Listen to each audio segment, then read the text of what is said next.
Centre में tap भी कर देना ताकि फोकस ही लेना। चलिए आज का जो टॉपिक है इसका नाम है ratio and proportion. Ratio and proportion बोले तो अनुपात और समानुपात। अनुपात और समानुपात, ठीक है। तो सबसे पहले हम देखेंगे अनुपात को कि अनुपात क्या होता है। अनुपात बेसिकली क्या है, सपोज हमने दो नंबर लिए 8 और 12, ठीक है। तो इनको सिंपलेस्ट फॉर्म में ले जाना, जो कॉमन फैक्टर हैं इनके वो काट देना, है ना। उसके बाद जो बचता है उसे कहते हैं हम अनुपात। जैसे इन दोनों के बीच में अगर देखें तो दोनों नंबर किससे कटते हैं, 4 दोनों में है, तो 4 दूनी 8 और 4 तियां 12। तो सिंपलेस्ट फॉर्म में आ गया 2:3 आ गया, है ना। इसे हम इन शॉर्ट ये भी कह सकते हैं कि 2/3। या अगर मैं ये कहना चाहूं कि A और B दो लोग थे, ये 2 और 3 का मतलब है अगर A के पास 2 रुपए हैं तो B के पास 3 रुपए, मतलब रिलेशन बता रहे दो लोगों के बीच का, इसको कहते हैं हम अनुपात, ठीक है। इसी रिलेशन में अगर कोई और नंबर भी हो तो उन्हें कहते हैं हम प्रोपोर्शन। क्या कह देते हैं, प्रोपोर्शन कह देते हैं, बोले तो समानुपात कह देते हैं। जैसे हमने लिखा 8 का 12 के साथ जो अनुपात है वही अनुपात भैया 16 का किसके साथ होगा।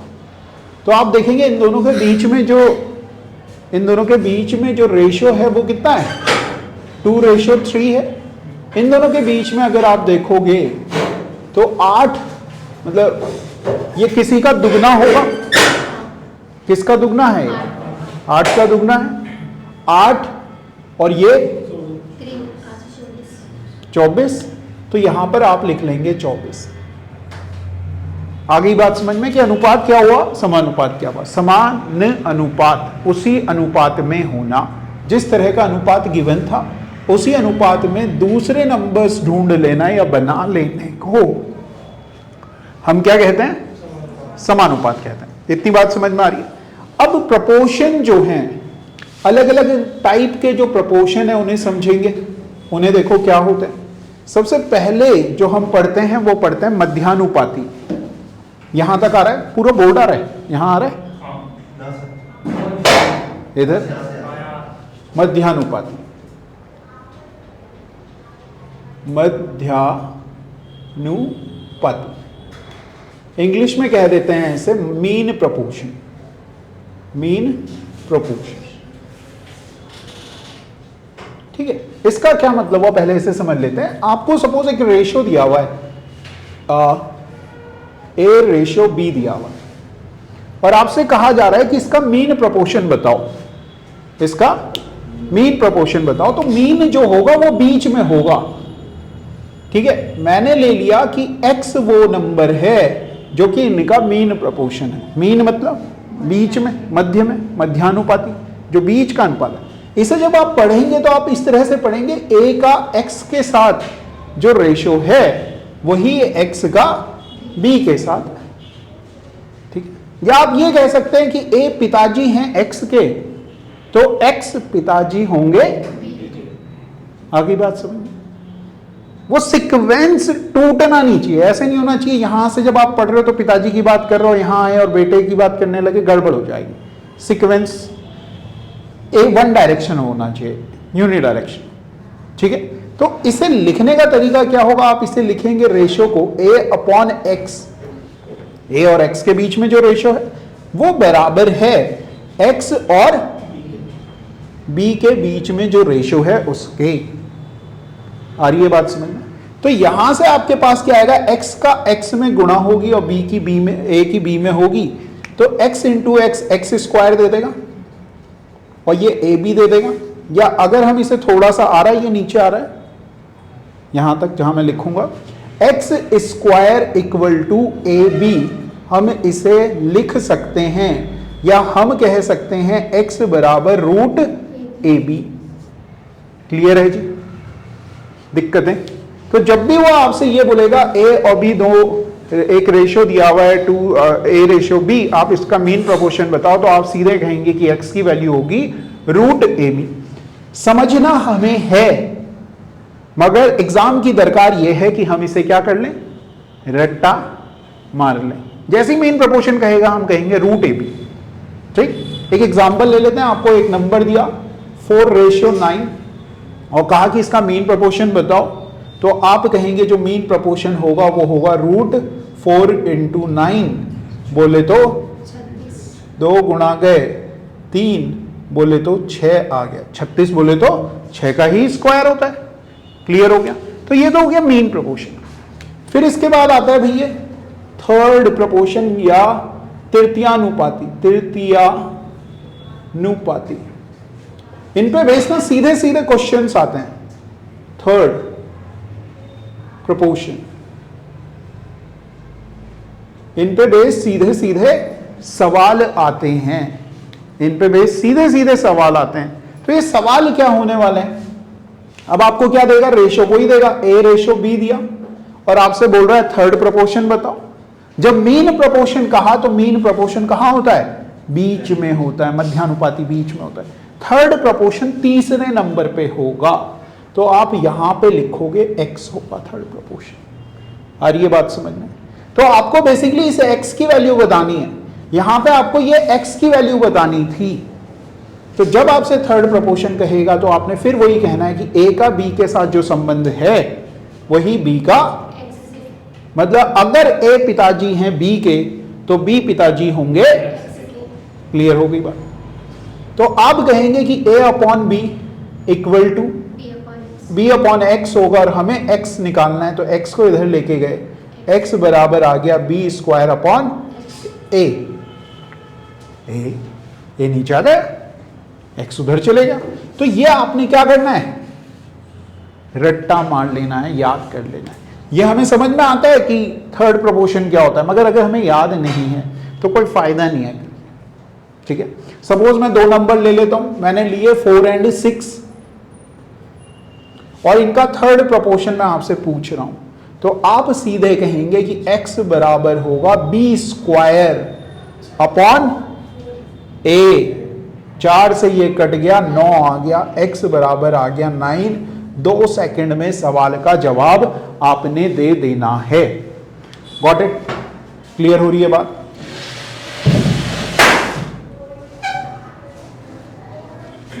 ठीक है, तो ये हो गया। इसके बाद यहां तक आ रहा है, यहां तक आ रहा है, कहां तक आ रहा है? मैं नहीं आ रहा हूं, कोई दिक्कत नहीं। ठीक है, अब आपने देखा थर्ड प्रोपोर्शन के बाद आ गया भैया fourth proportion. Fourth proportion Hindi में कह दें इसे चतुर्थानुपाती। चतुर्थानुपाती। अब इन पे ना बेस्ड सीधे सीधे सवाल आएगा, अगर याद है तो याद है, नहीं याद है तो नहीं याद है। चतुर्थानुपाती का मतलब सीधी सी बात है कि 3 चीजें तो दे रहा होगा, चौथे के बारे में तभी तो पूछेगा। अब एक चीज देके थोड़ी ना चौथे के बारे में पूछ लेगा। तो आपने देखा कि अगर आपको a:b:c दिया हुआ है तो आपसे चौथा पूछेगा, वो हो गया चतुर्थानुपाती। 3 देगा ही देगा, 3 दे रहा है। तो आपने कहना है कि a का b के साथ जो रेशियो होगा वही c का किसके साथ होने वाला है, x के साथ होने वाला है।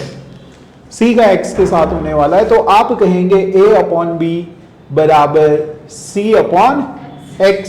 x की वैल्यू आपको निकालनी है, x बराबर आएगा bc/a। bc/a आएगा और आपने इसे क्या कर लेना है, याद कर लेना है। सपोज मैं नंबर लिख देता हूं, मैंने लिखे नंबर 4, 6, 9 और रेशियो x, वहां नहीं आ रहा है। मैंने नंबर लिख दिए 4, 6, 9, x, ये नंबर लिखे। ठीक है, आपको x निकालना है, बोले तो चतुर्थानुपाती पूछेगा आपसे। वो कहेगा कि 4:6:9 का क्या बताइए, चतुर्थानुपाती बताइए। तो चतुर्थानुपाती निकालने का तरीका क्या हुआ, आपने कहा BC x बराबर BC अपॉन A, 2 दूनी 4, 2 3 6, 27 का आधा 13.5 होता है। 13.5 आंसर आ जाएगा। आ जाएगा? क्लियर हो गया? याद रखोगे इसे? याद रह पाएगा? तो आपने कहा बिल्कुल याद रखेंगे हम इसे, है ना? इसे हम क्या कर लेंगे?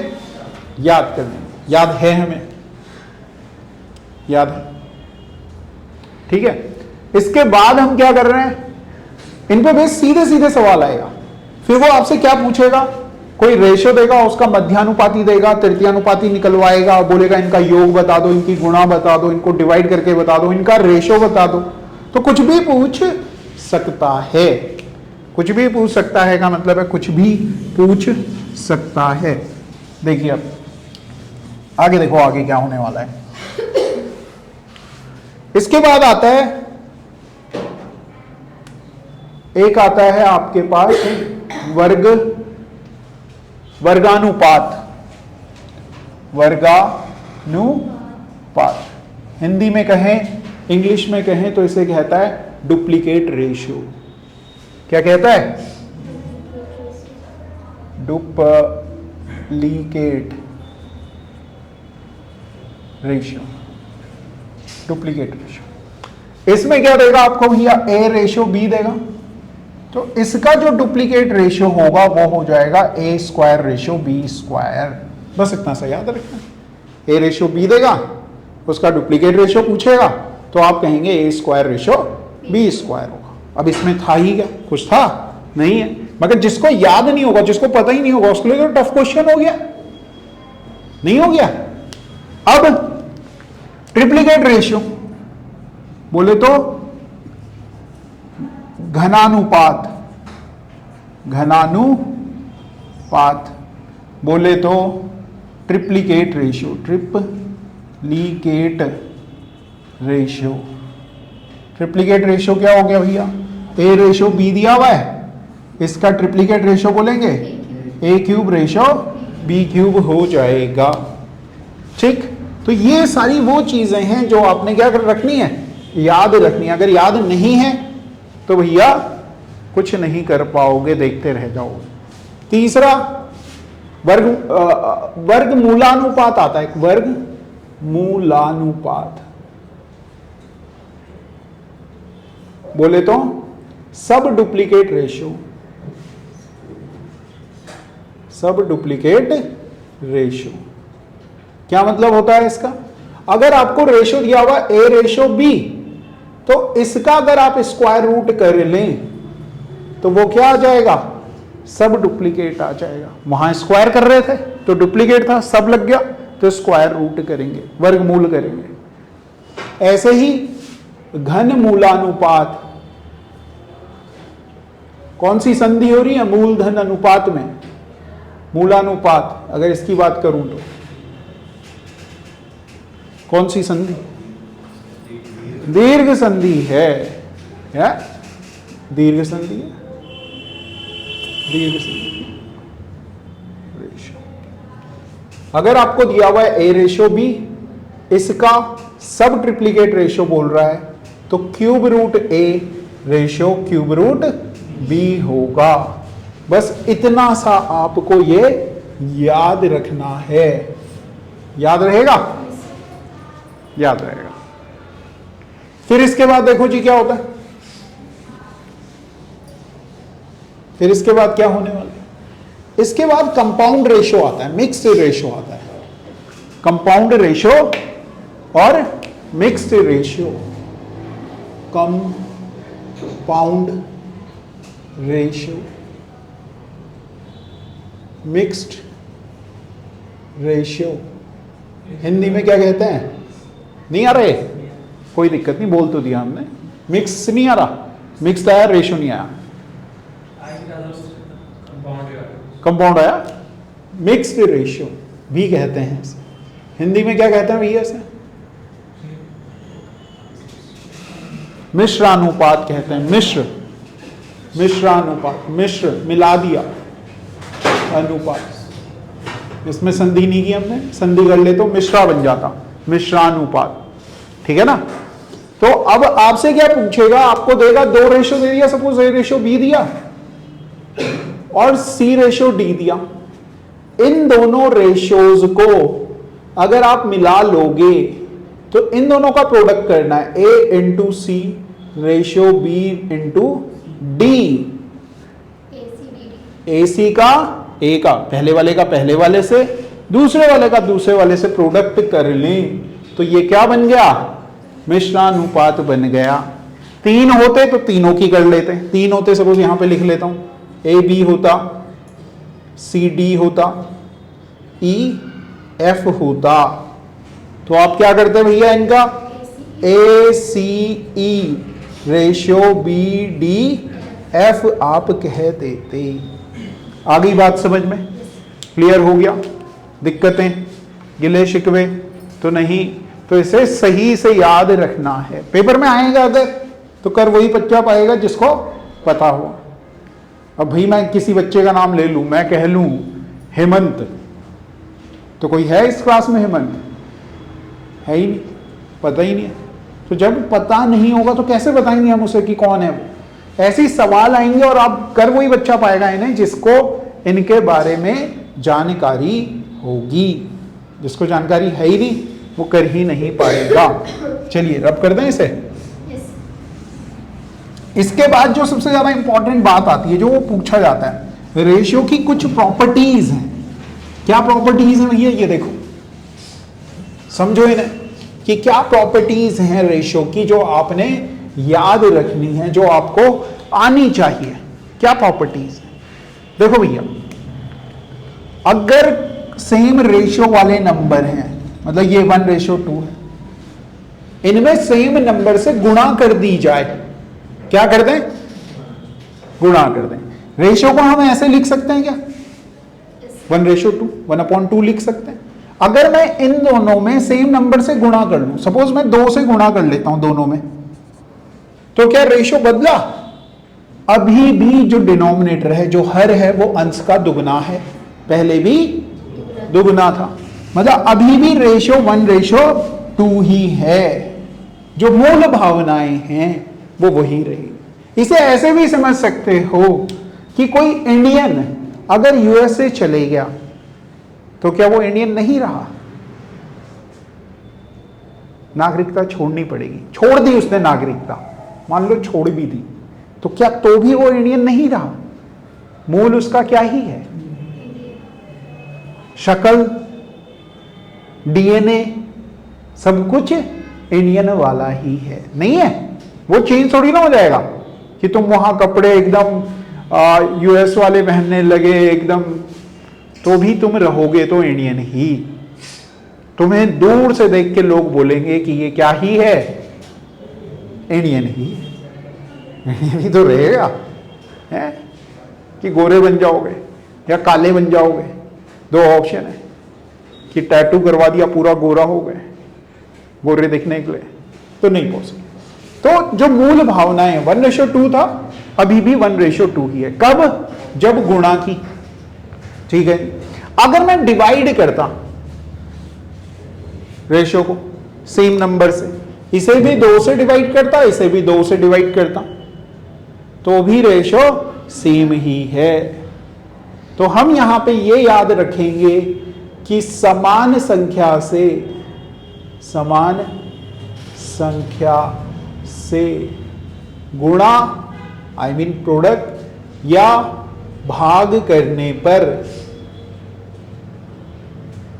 क्या नहीं बदलता? रेशियो की आत्मा नहीं बदलती। रेशियो की आत्मा में क्या था? 1:2 था। जो मूल भावनाएं थी वो नहीं चेंज होती।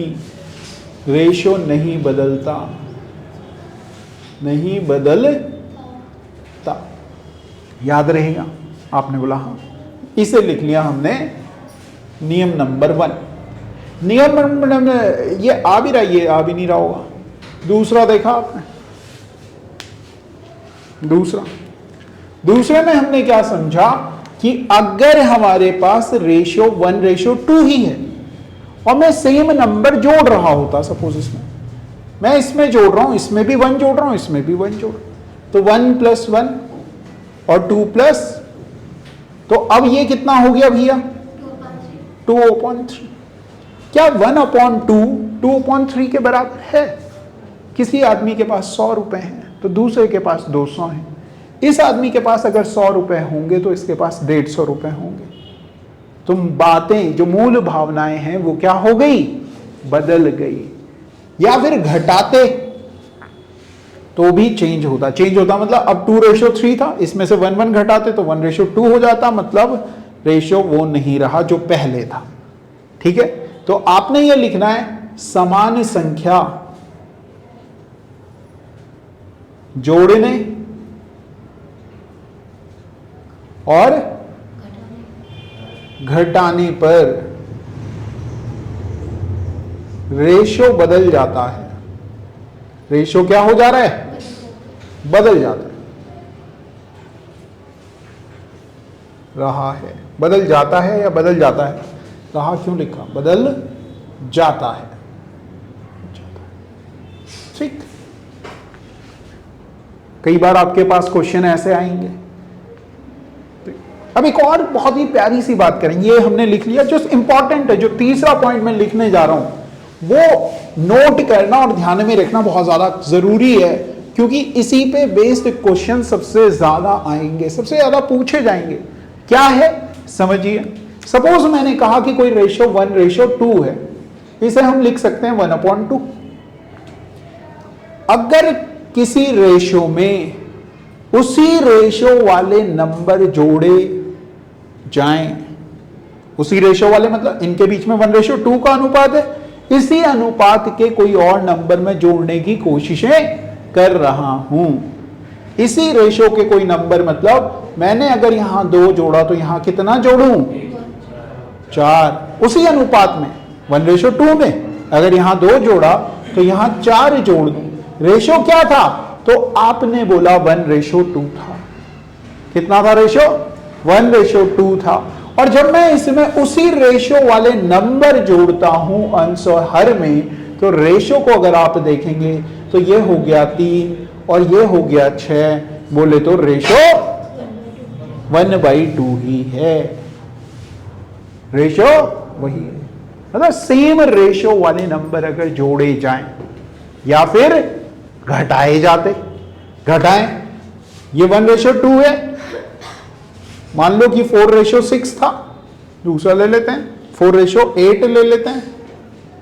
ठीक है, रेशियो आसान इसलिए ले रहा हूं ताकि हमें रेशियो निकालने में दिक्कतें ना हो, जल्दी हमें कॉन्सेप्ट समझ में आ जाए।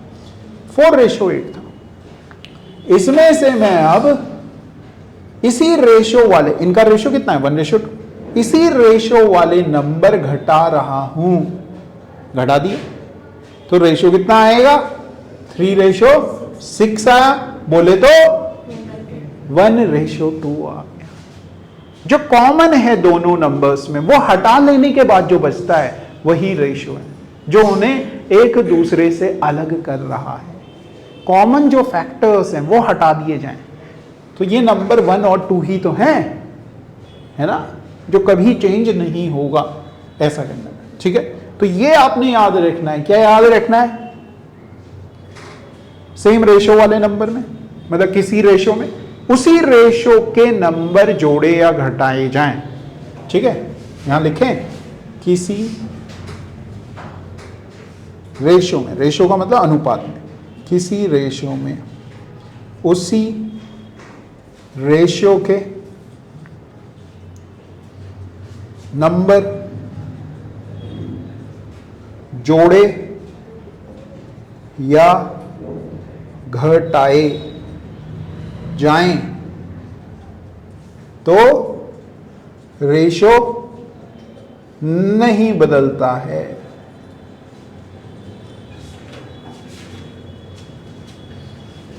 तो रेशियो नहीं बदलता है। अब आपने याद क्या रखना है, 2 कॉन्सेप्ट आपको याद रखना है। कब कब चेंज नहीं हो रहा, रेशियो कब कब चेंज नहीं हो रहा।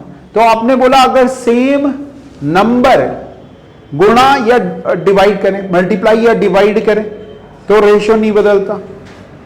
और सेम रेशो वाले नंबर ऐड या सब्ट्रैक्ट किए जाएं तो भी रेशो नहीं बदलता है, तो भी रेशो नहीं बदलता है। अब इसका एक क्लासिकल सा क्वेश्चन जो आ सकता है आपके पास, मैं अगर ऐसे लिखता A रेशो B बराबर है C रेशो D बराबर है E रेशो F के, ये मैंने लिखा, आई बात समझ में? ये सारे के सारे रेशो बराबर हैं, इसे अगर वो लिखता तो कैसे लिखता?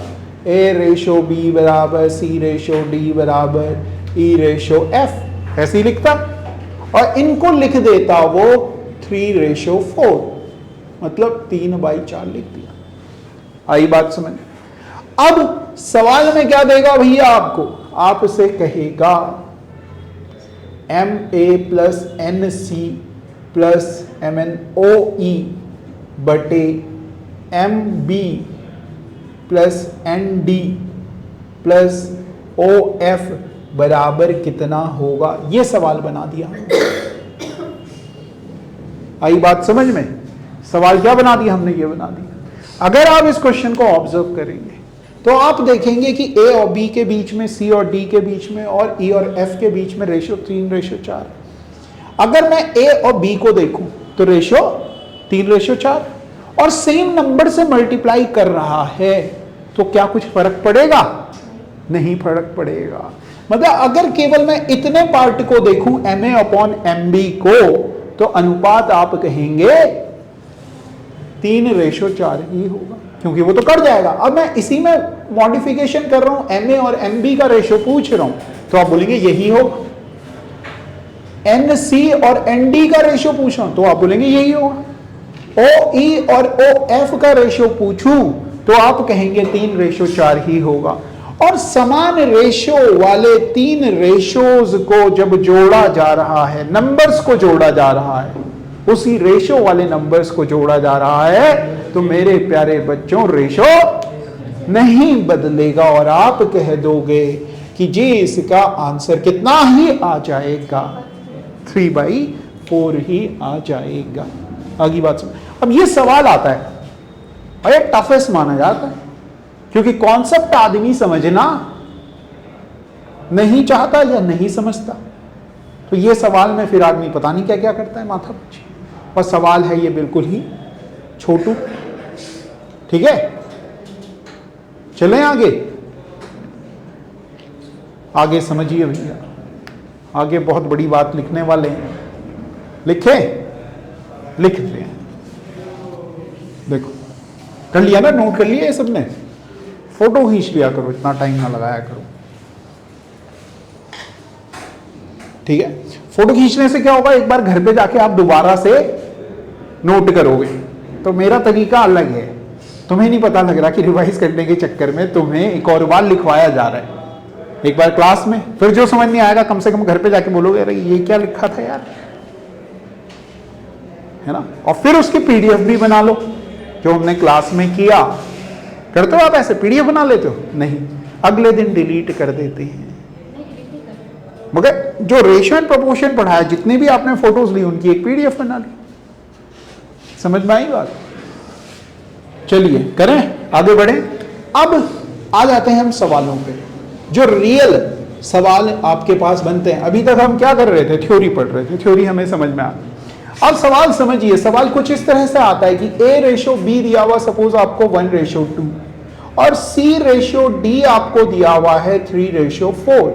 आपसे पूछा जाएगा A ratio B ratio C ratio D। आज तक के इतिहास में यह सवाल किसी भी परीक्षा में नहीं पूछा गया। अगर पूछा जाएगा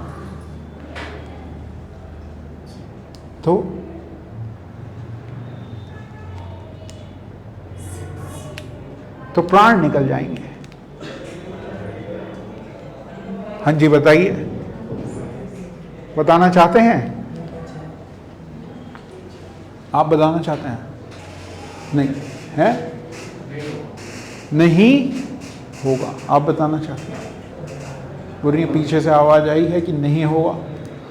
एक चीज समझना, ये रिलेशन दिया हुआ है A और B के बीच में। रेशो का मतलब रिलेशन, अगर हमारी भाषा में समझो, किस किस के बीच में रिलेशन है? A और B के।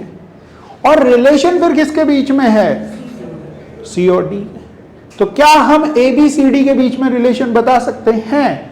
नहीं बता सकते। कहीं उन्होंने ये नहीं बताया कि बी और सी की शादी हुई, ए और डी की शादी हुई, या इसकी शादी हुई। कहीं कोई रिलेशन दिख रहा है? ऐसे ही तो होता है, एक परिवार ये है, एक परिवार ये है, और फिर दोनों परिवारों में कोई एक आदमी कॉमन होता है कि इनके घर का बेटा हमारे घर का दामाद है, इनके घर की बेटी हमारे घर की बहू है, और इस तरह से ये दो परिवार एक परिवार हो जाते हैं। मगर ऐसा यहां पर होता हुआ नहीं दिख रहा है। क्यों नहीं दिख रहा है? क्योंकि कोई भी कॉमन है ही नहीं।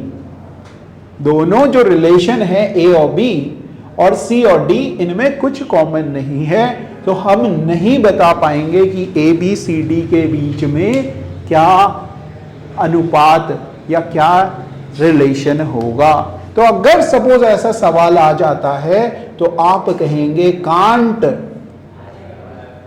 Be determine. Can't be determine का मतलब हो गया ज्ञात नहीं कर सकते, ज्ञात नहीं कर सकते। समझ में आ रही है बात?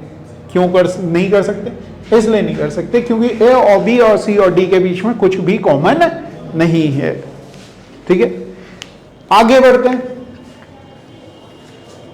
आगे बढ़ जाए, आगे बढ़ते हैं, आगे समझें कि क्या कहा जा रहा है इस सवाल में। इस सवाल में आपसे कह रहा है कि A/B आपको 1/2 दिया और B/C आपको दिया 3/4। तो अब आपसे पूछ रहा होगा सपोज A/B/C, तो आप कहेंगे कि अब हम क्या बता पाएंगे? रेशो बता पाएंगे, इन तीनों के बीच में रिलेशन बता पाएंगे। क्यों बता पाएंगे? क्योंकि दोनों जगह कौन आदमी कॉमन है? इस घर की जो बेटी है वो इस घर की बहू है, दिख रही है, तो वो कॉमन हो गई। तो अब इनके बीच में रिलेशन बनेगा दोनों परिवारों के बीच। तो अब आपने क्या किया? आपने देखा कि मगर जो इस घर की बेटी है इस घर की बहू बन रही है, अलग तरह से बिहेव कर रही है, कर रही है, दिख रही है, अलग तरह से बिहेव करते हुए। अच्छा, इसमें नाराज हो रही? इस घर का जो लड़का है, इस घर का जब दामाद बन रहा है तो अलग तरह से बिहेव कर रहा है, दिख रहा है। तो भैया ऐसे में क्या होगा? लड़ाइयां हो जाएंगी। दोनों जगह उसका व्यवहार कैसा होना चाहिए? सेम होना चाहिए। दोनों जगह व्यवहार सेम होना चाहिए। दोनों जगह अगर सेम है तो आप कहेंगे ये 2 है और ये 3 है, दोनों जगह अलग अलग तरह से व्यवहार कर रहे हैं, दोनों को क्या करो? सेम करो। सेम करने का तरीका यहां 2 है तो 3 बना दो, इसे 3 से गुणा करो। और जब आप इसमें 3 से गुणा कर रहे हो, इस परिवार में आपने 3 रुपए वाली मिठाई भिजवाई, तो भैया केवल दामाद के लिए नहीं भिजवाओगे, बगल में परिवार है वो भी साथ में है, उनके पास भी पहुंचेगी वो मिठाई। आई बात समझ? और इस परिवार में आप 2 रुपए वाली मिठाई भिजवाओगे तो वो अकेले इस तक नहीं, इसके पास भी पहुंचेगी। पहुंच गई? पहुंचने के बाद क्या करोगे? बोलेंगे खा लेंगे। तो भैया यहां 3/6 आ गया, यहां देखेंगे 6/8 आ गया। जो ये दामाद था यहां भी 6 है और यहां भी 6 है, दोनों जगह सेम बिहेव कर रहा है, तब आप रेशो बता पाएंगे 3/6/8। आ गई बात समझ में? क्लियर हुआ? क्यों कर रहे हैं बराबर, ये समझना बहुत ज्यादा जरूरी है। ठीक है, ये कर लिया तो इसके बाद अगली लाइन देखिए कि अगर मैं रेशो लिख लेता, रब कर दूं इसे, यहां तो आती है A/B दिया हुआ है आपको 3/4 और A/C दिया हुआ है आपको 2/5। कितना दिया हुआ है? 2/5 दिया हुआ है। फिर 2 फैमिली दिख रही हैं आपको, एक जगह AB और एक जगह AC। दोनों में कोई आदमी कॉमन है? A कॉमन है। तो ए को चेक करो, क्या ए की वैल्यू दोनों जगह बराबर है? नहीं है, ए की वैल्यू दोनों जगह बराबर नहीं है। तो अब हम किसे बराबर करेंगे? ए को बराबर करेंगे, जो दोनों जगह है उसकी वैल्यू बराबर करो। और आप कहेंगे कि यहां आप 2 से मल्टीप्लाई करेंगे, और अभी अभी हमने पढ़ा था एक ही नंबर से गुणा करने पे रेशो नहीं बदलता है, और यहां 3 से मल्टीप्लाई करेंगे। तो अब हम कह पाएंगे कि ए रेशो बी रेशो सी जो होगा, ए का मान है 6, बी का मान है 8 और सी का मान है 15। आ गई बात समझ में? क्लियर हो गया? ऐसे नहीं कि बी को बराबर कर रहे हो, यहां बिना देखे रट्टा मारा हुआ है कि इसको बराबर करते हैं। जो दोनों जगह कॉमन है उसे बराबर करना है। एक और समझिए, एक और क्वेश्चन देखो इसी तरह से। देखो, अगर आपको रेशो दिया हुआ होता ए रेशो सी 2:5 और बी रेशो सी 3:4, और आपने देखना है कि दोनों जगह जो नंबर है वो क्या है? सी कॉमन है। तो सी को बराबर करेंगे, और सी को बराबर करके कहोगे यहां 4 से तो यहां भी 4 से, यहां 5 से तो यहां भी 5 से गुणा करेंगे। आ गई बात समझ में? क्लियर है? तो आपने ऑब्जर्व किया कि ए रेशो बी रेशो सी का जो अनुपात आएगा वो कितना ही आएगा? तो आप कहेंगे ये आएगा 8 अनुपात। अब बी पूछ रहा है तो बी की वैल्यू कितनी है? 15:20। क्लियर हो गया? याद रहेगा? तो ये अनुपात ऐसे निकालना है, ठीक है? तो 2-2 का रेशो देगा, 2-2 के बीच में रिलेशन देगा, 3 के पूछेगा। इसके बाद आगे बढ़ते हैं, और आपको एक बड़ा मतलब ज्यादा लोग दे दे, ज्यादा लोग बोले तो आपको रेशो दिया, ए रेशो बी दे दिया 1:2, बी रेशो सी दे दिया 3:4 और सी रेशो डी दे दिया 5:6, ये दे दिया सपोज, ठीक है जी?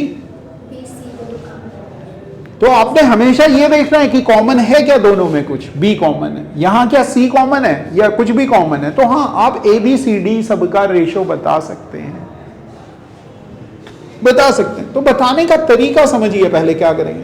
तो आपने बोला जी हम पहले फोकस कर लेते हैं इन दोनों पे, इस फैमिली को, इन दोनों फैमिली को एक फैमिली बनाते हैं, तीनों को एक साथ एक फैमिली बनाना थोड़ा टफ हो जाएगा। तो हम पहले फोकस करते हैं केवल ऊपर वाले 2 पे, वहां तो हमें पता है क्या करते हैं। तो मैंने यहां लिखा कि यहां मैं करूंगा 3 से, और यहां मैं करूंगा 3 से, और यहां मैं करूंगा, और यहां मैं करूंगा 2 से। ये करने के बाद मेरे पास ए रेशो बी रेशो सी आ गया मेरे प्यारे बच्चों, 3:6:8 आ गया। फिर मेरे पास जो फैमिली है वो कौन है? सी और डी की फैमिली। इसके पास जब मैं जाऊंगा तो ये है 5:6, कितना ही है? 5:6 है। और 5:6 को मैं लिखूंगा, क्या लिख दूंगा? 5 अब देखो सी दोनों जगह कॉमन है, तो सी को बराबर करूंगा, यहां किससे मल्टीप्लाई करूं? 5 से जब मल्टीप्लाई करूंगा तो इसमें भी और इसमें भी सब जगह करना। जब तुम्हारी क्लास में कोई मिठाई का डब्बा कोई बच्चा सिलेक्शन की लेके आता है तो क्या वो केवल मैं खाता हूं अकेले?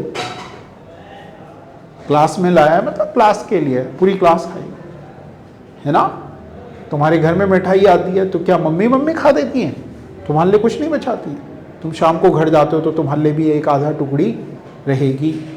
ऐसे ही इसमें देखना है, 5 से आप यहां मल्टीप्लाई कर रहे हैं, 5 से यहां मल्टीप्लाई कर रहे हैं, यहां किससे करोगे? 8 से करेंगे। और आप कहेंगे जो ये अनुपात बन गया, ये अनुपात जो बन गया ए रेशो बी रेशो सी रेशो डी का जो अनुपात बन गया मेरे प्यारे बच्चों, 15:30:40:40 बन गया। याद रहेगा? ये तो हो गया कन्वेंशनल तरीका।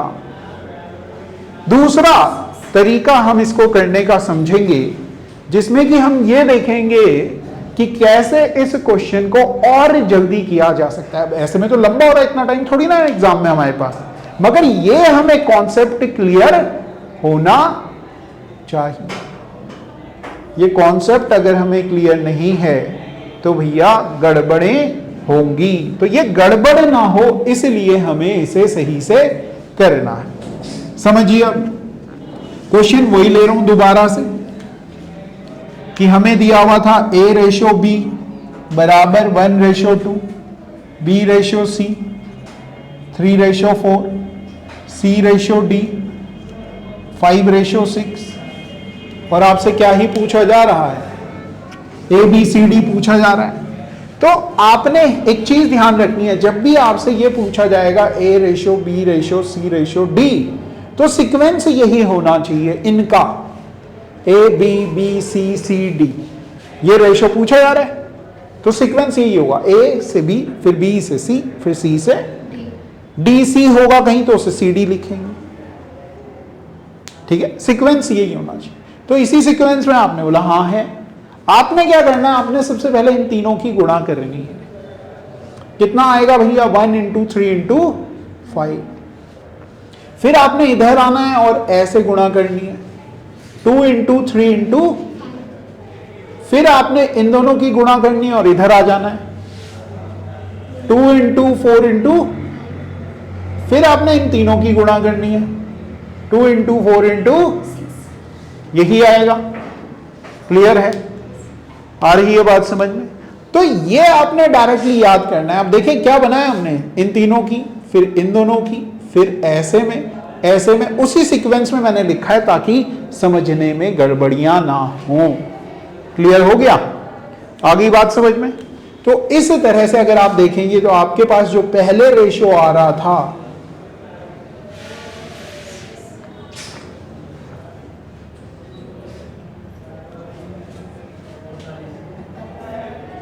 $48 आ रहा था, यही आ रहा था। मगर सवाल यहां खत्म नहीं होता, सवाल आपसे पूछा जाएगा, इसकी जो पावर है इस मेथड की वो ये है कि आपको ये सब देने के बाद वो अगर आपसे पूछता कि A/D बता दो, A/D बता दो, तो आपने डायरेक्टली A के लिए तो ये लिखना है 1 × 3 × 5 रेशियो, D वाला जो है 2 × 4 × 6, इन तीनों का प्रोडक्ट कर लेना है। और यहां से आप 3 से ये कटता है, 3 दूनी 6 और आप कहेंगे कि 5/16 कितना आ गया, 5/16 आ गया। गड़बड़ तो नहीं की क्या, कुछ नहीं की। आगे बात समझ क्लियर हो गया? दिक्कतें गिले शिकवे तो नहीं, तो नहीं। आगे बात समझ, ठीक है?